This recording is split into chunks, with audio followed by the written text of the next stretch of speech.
A chegada das indústrias aumentou o número de trabalhadores no Brasil e também as pressões por melhores condições de vida e trabalho.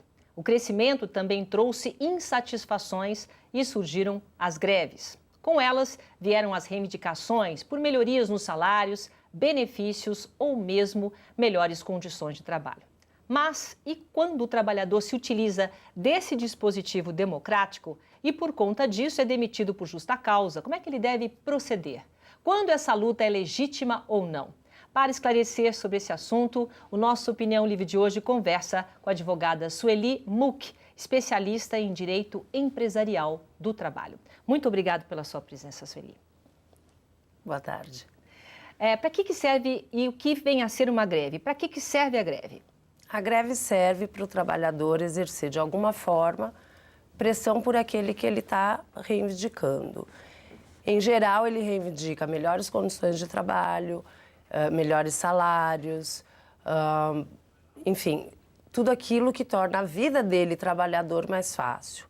A greve, ela historicamente começou com as grandes reivindicações lá atrás, no final do século XVIII, início do século XIX, Revolução Industrial, onde os trabalhadores tinham péssimas condições de trabalho. Até então ninguém reclamava de nada? Até então, a chegada da indústria estava tudo bem? Até então estava tudo bem.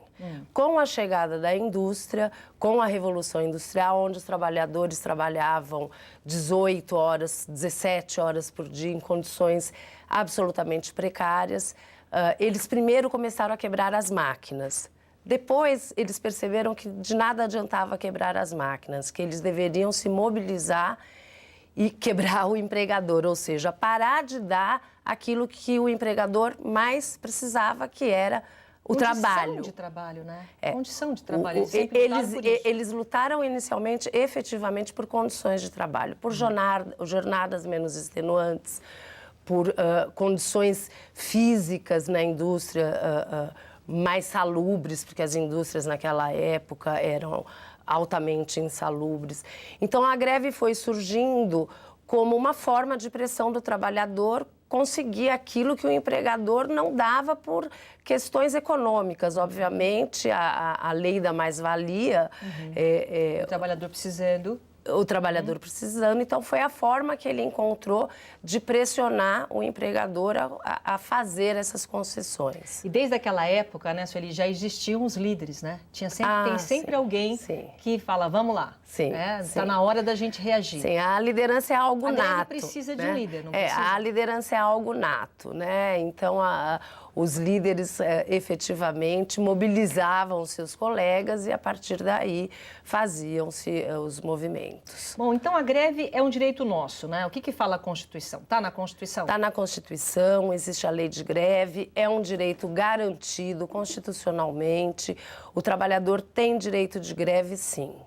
E quando que a greve é legal e quando ela passa a não ser mais? Quer dizer, se é um direito do trabalhador, em que momento a empresa já pode começar a demitir, a empresa pode começar a agir contra aquela greve?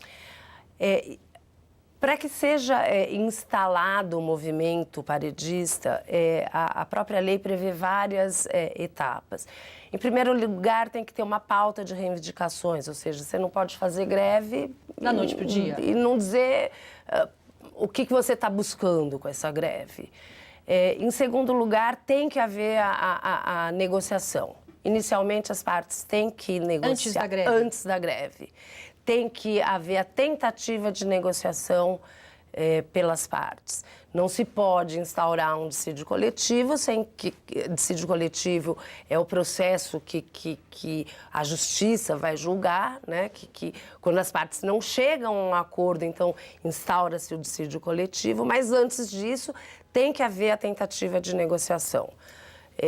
Aí instala-se o dissídio coletivo, não se chegando a um acordo, instala-se o dissídio coletivo e o judiciário vai decidir quem tem ou não tem razão. Mas aí, enquanto isso, entra em greve? Então, existem várias etapas a serem cumpridas. Quando o empregador não concede, a forma de pressão do empregado é a greve.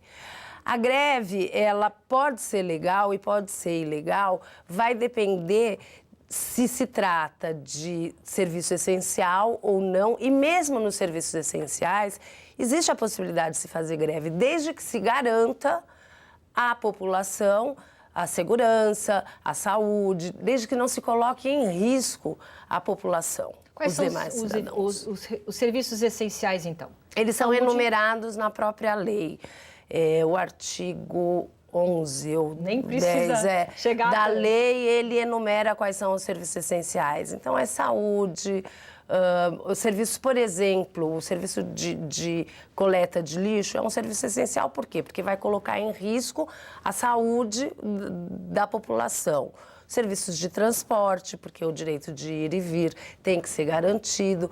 Então, a própria lei enumera, ela traz um elenco taxativo de quais são os serviços essenciais. E aí, por exemplo, entra em greve um serviço essencial. Aí coloca-se o mínimo de pessoas ou de trabalhadores para cumprir alguma coisa. Então, no caso, a gente teve no Carnaval de 2014, né? A gente teve a greve do lixo no Rio de Janeiro. Então, não existiam alguns serviços essenciais sendo cumpridos, ou poucos, quer dizer, se são 20 caminhões, tinham 2. O cumprir dessa forma do que é preciso fazer, por exemplo, no transporte, na hora do rush ter alguém, existe um número realmente que precisa ser cumprido ou não? Eles põem um pouquinho só. Quem vai determinar quanto deve ser cumprido é o judiciário. O judiciário, por exemplo, pode dizer que nos horários de pico, 100% do transporte dos trabalhadores devem estar em seus postos. Tem que haver uma razoabilidade naquele desembargador que vai determinar quais são esses percentuais necessários para atender a população. Se o desembargador entender que é 100% e em seu despacho determinar que seja 100%, os trabalhadores terão que comparecer em 100% nos horários de pico, no caso de transporte. No caso de coleta de lixo, pode ser determinado que tantos caminhões e tantos trabalhadores, desde que o serviço seja cumprido e não coloque em risco a população. Ô, Sueli, mas assim, isso funciona tanto para serviços privados como para serviços públicos? Não. Só público? Não, não é questão de se o serviço é público ou não, é questão se o serviço é essencial ou não. O que se coloca não é se é prestado por um agente público, por um servidor público ou não. Existem... Qualquer tipo de greve? Qualquer tipo de greve. Se ela for de serviço essencial enumerado na lei, ela terá requisitos distintos de que uma greve num ente de uma empresa privada de serviço não essencial. Existem empresas privadas que prestam serviços essenciais. É verdade. O próprio metrô de São Paulo, ele é operado em 4 ou 5 linhas pelo Estado e existe uma linha que não é de serviço, os trabalhadores não são funcionários públicos. Então, mas aí eles tanto entram. que eles não entraram, Então. porque a database deles provavelmente é outra, não era o momento deles estarem negociando, então eles não entraram em greve porque eles não fazem parte daquela categoria que parou, que foi o Sindicato dos Metroviários, né? Os serviços de lixo, quando houve no Carnaval, no Rio de Janeiro, houve uma situação muito peculiar, porque o sindicato dos coletores firmou o acordo com o município. No Rio de Janeiro, me parece que quem presta esse serviço é órgão do próprio município, e houve uma dissidência sindical e quem parou efetivamente foi a dissidência, que não concordou com aquele acordo que o sindicato havia fechado com a municipalidade. Então, aí nós estamos diante de uma situação absolutamente inusitada. Você, quando tem essa negociação, geralmente é com o sindicato? É o sindicato que tem a legitimidade para negociar. Quem representa uma categoria é só o sindicato. No Brasil, nós temos a unicidade sindical. A Constituição Federal prevê um sindicato único. Se isso é bom ou não, ou se isso está de acordo com o que se vê em outros países do mundo, ou com aquilo que a OIT entende que seja, através de suas convenções, que seja o certo, né, a liberdade sindical, não se discute. O que se discute no Brasil, a Constituição prevê a unicidade sindical. E, assim sendo, a única entidade que possui legitimidade para representar os trabalhadores de uma determinada base territorial é o sindicato. E é um sindicato. Não adianta você ter um sindicato, uma associação dos trabalhadores, ou associação... Não. Quem tem legitimidade para negociar e representar uma determinada categoria numa determinada base territorial é só o sindicato. Então, no caso dos metroviários, tem um sindicato, dos médicos tem outro sindicato, é assim, cada um. Assim. E aí, por exemplo... Cada categoria numa base territorial. E aí, o que acontece? Eles decidem por essa greve, o sindicato, o chefe, vamos dizer, quem que é o supervisor? O presidente, perdão. O presidente do sindicato, ele vai, avisa... Entendeu? Tudo isso teve antes uma reunião com os trabalhadores, chegou-se a um consenso. Muitas vezes o que a gente sente é assim, teve uma negociação entre o sindicato e o governo, ou o sindicato e a empresa. E aí, mesmo com a negociação, eles entram em greve porque tem sempre um líder que escapa e que esse líder está no meio de tudo e faz com que as coisas aconteçam, como a gente viu na última greve dos ônibus no início desse ano. Mas, na verdade, quem decide pela greve não é o presidente do sindicato ou os diretores do sindicato. A greve deve ser aprovada em assembleia e essa assembleia deve atender aos estatutos do sindicato. O que pode se afirmar... sem sombra de qualquer dúvida, é que ou o presidente do sindicato, os dirigentes sindicais, eles, por serem líderes, eles conseguem, de alguma forma, induzir. Mas isso não é uma verdade absoluta, porque quem vai decidir é a Assembleia. Não se decide uma greve, não é uma pessoa que decide uma greve e nem poderia ser, porque é uma categoria que é representada por essa entidade sindical, que tem uma diretoria eleita. Tem uma votação? Não? Eleita pelos trabalhadores. Mas o assunto, o que vai colocar a greve em pauta, tem uma votação entre todos eles? Sim, tá? Há uma assembleia onde a assembleia vai decidir pelo sim ou pelo não da greve. O que nós, por isso que eu volto a dizer, no caso tanto dos condutores rodoviários de São Paulo, como no caso do Carnaval no Rio de Janeiro, o sindicato fechou o acordo. Houve uma dissidência que sequer permaneceu pela greve, não houve uma decisão em assembleia. Uhum. Aí nós estamos diante de uma enorme ilegalidade tá bom. Que não se atendeu aos requisitos da lei. Eu vou fazer um rápido intervalo comercial e a gente continua no próximo bloco, tá bom? Um instante só. Até já. O Opinião Livre está de volta com Sueli Mucchi, especialista em Direito Empresarial do Trabalho. Nesse primeiro bloco, a gente terminou falando justamente quando não é o sindicato, não é isso? Ou então, melhor dizendo, o sindicato acerta de alguma forma sem consultar os trabalhadores.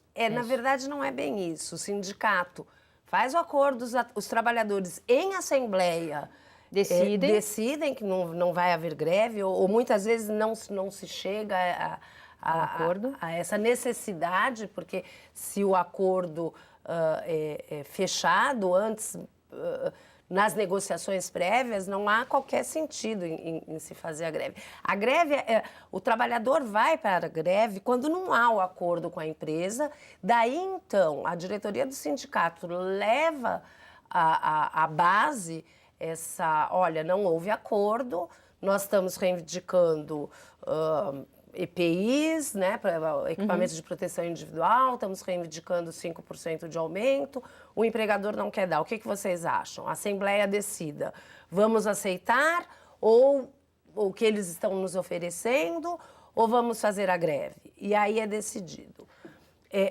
Antes de haver a necessidade da votação, se haverá ou não greve, tem que haver a tentativa de negociação. E se essa negociação chegar a um denominador comum, não há qualquer necessidade de se votar ou não pela greve. Ô, Sueli, mas e o direito do trabalhador, por exemplo, que não quer entrar em greve? Ele é obrigado a entrar em greve? Não. Ele é obrigado. Todo mundo resolveu, então ele não pode sair. Às vezes a gente assiste, por exemplo, o trabalhador, o motorista de ônibus que quer seguir o seu trabalho, aí ele é apedrejado, existe uma pressão muito grande. Então, muitas vezes, não são todos que querem entrar em greve, mas aí, como todo mundo resolve, acontece o movimento. Na verdade, eu entendo que a democracia é isso, nem sempre decide-se aquilo que nós queremos. Se a maioria decidiu pela greve, é a democracia eu mesmo. entendo que toda categoria deve acatar a decisão soberana da Assembleia.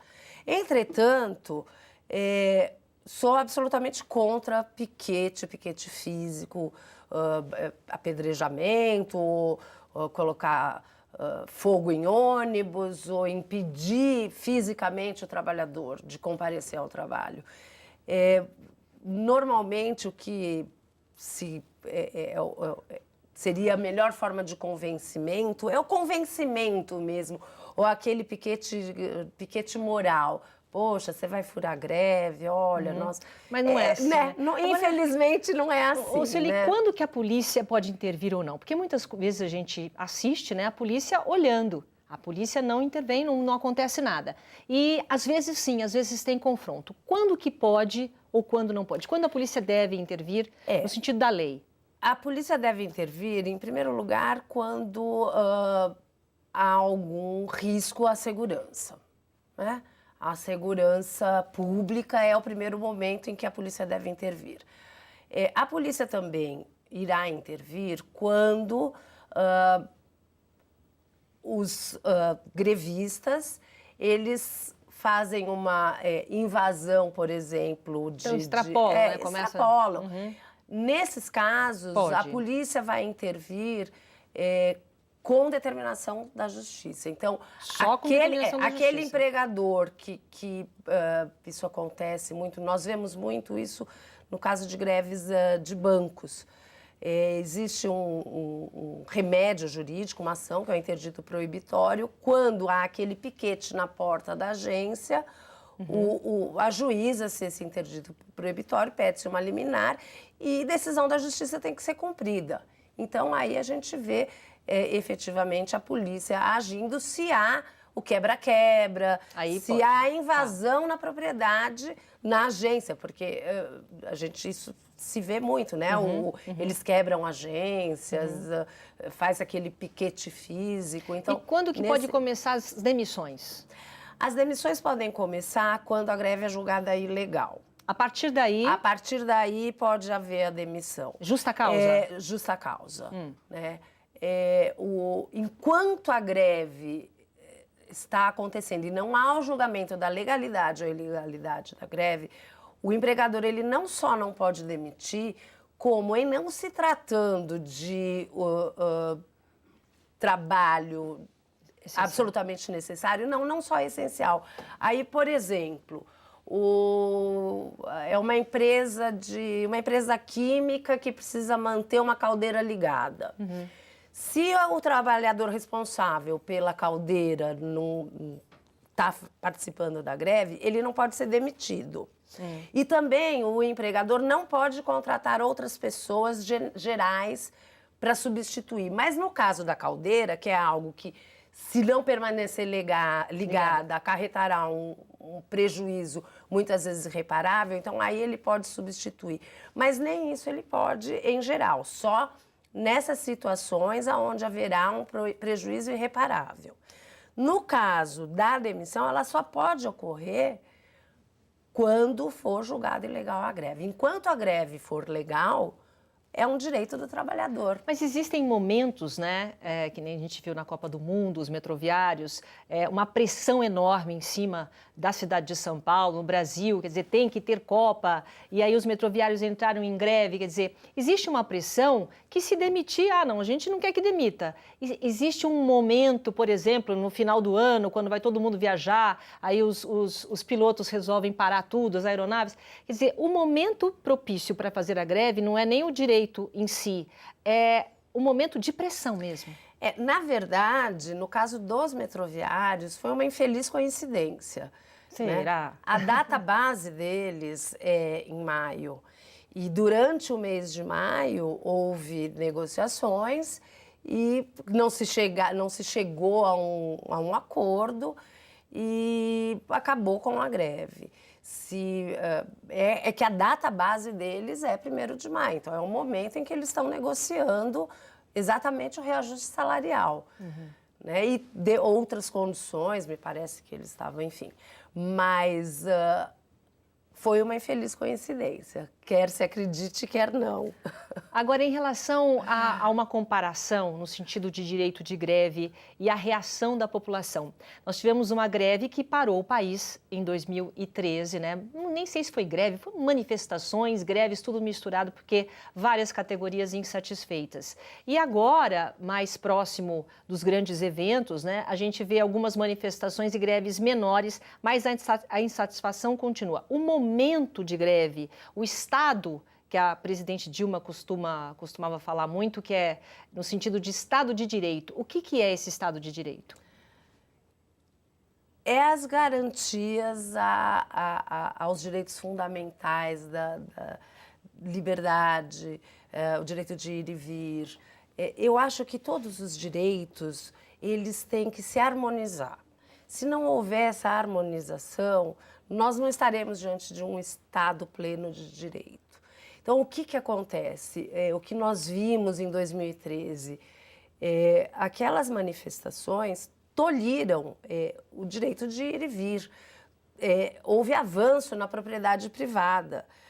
O avanço não vai se dizer só em bancos. Na Avenida Paulista, nós assistimos eles quebrarem bancas de jornal, quer dizer, houve um excesso. Quando você não tem essa harmonia, está desequilibrado, então não é um Estado pleno de direito. Alguém está se sobrepondo ao meu direito. Eu acho que o direito da manifestação deve terminar aonde começa o meu direito de ir e vir, o meu direito de acesso às necessidades essenciais, aos serviços essenciais. Você sabe que não é assim, né? Todas as greves, quem acaba sofrendo mais é a população, infelizmente, que perde o direito de ir e vir. É o trabalhador que tem que chegar no trabalho, o prejuízo é para todos. Na verdade, o prejuízo é para todos. Você acha que o trabalhador em si, aquele que luta, né, acorda cedinho, vai, trabalha, ele também está de acordo, ele respeita a greve do outro, ele fala, tá bom, vocês estão em greve, deixa eu respeitar, porque é assim, vocês merecem, eu mereço, mas você está em greve, eu vou respeitar. Tudo bem, ele reclama de não chegar no emprego, mas ele aceita e ele acha que isso está certo? Eu acho que tem muito trabalhador que aceita. Eu acho que tem muito trabalhador... Talvez gostaria que o sindicato dele fizesse também. Tivesse essa representatividade, porque em razão desse sindicato único, falta muitas vezes representatividade ao sindicato. Ele é legítimo, mas ele não é representativo, que é o que nós vimos naquelas categorias onde o sindicato negociou e a categoria continuou em greve, independentemente da negociação que foi feita. E qual que é o papel do governo na greve? Eu acho que se ele não for parte, nenhum. Eu acho que o judiciário tem seu papel, eu acho que o sindicato dos trabalhadores tem seu papel, o sindicato patronal ou a empresa, se for se for uma greve em relação a uma única empresa, mas o governo, o poder executivo, o papel aí é do poder judiciário. Que vai decidir em relação a isso. E essas greves que demoram, às vezes, dos professores, de muito, tipo meses, 1 mês, 2 meses. E aí, é legal? Então tudo bem? Pode deixar? Não tem uma intervenção? Aí é mais complicado, né? Essas greves de funcionários públicos é mais complicado ainda. Porque está negociando com o governo para dar um aumento. Por isso que eu perguntei do governo, né? Não, aí sim, porque quando você fala em greve de professores municipais, professores estaduais, aí a coisa torna-se mais complicada, porque para o governo conceder um aumento, ele precisa de aprovação. O chefe do executivo ou o secretário da educação, ele não pode ir lá canetar e dar um aumento. Isso depende de todo um processo. Até por isso, eu acredito que essas greves de funcionários públicos, elas demoram mais. Porque o próprio processo de aprovação da negociação é mais complicado. Mas eles não podem ser demitidos, né? Não podem ser demitidos porque eles estão exercendo... na verdade, não existe a regulamentação. A lei de greve que regulamenta, ela regulamenta a greve nas empresas privadas. O funcionário público, ele não tem uma lei específica que regulamente os direitos de greve dele. Ele existe, né? Porque, voltamos, é a única forma que o trabalhador tem de exercer algum tipo de pressão. Mas ele não podendo ser demitido, ele fica já um pouco mais confortável, porque ele continua fazendo greve, mas recebendo o salário. O funcionário público, Sim. para ele é bem mais tranquilo, efetivamente. Bom, muito obrigada pela sua presença aqui, viu, Sueli? Obrigada a você. Foi muito esclarecedor. E a gente espera que a gente tenha um Brasil melhor daqui para frente, sempre com menos greve, menos que greve. Resolvam na negociação. É isso mesmo. Tá bom, muito obrigada. Nossa Opinião Livre de hoje fica por aqui. Muito obrigada pela sua companhia e até o próximo programa. Tchau.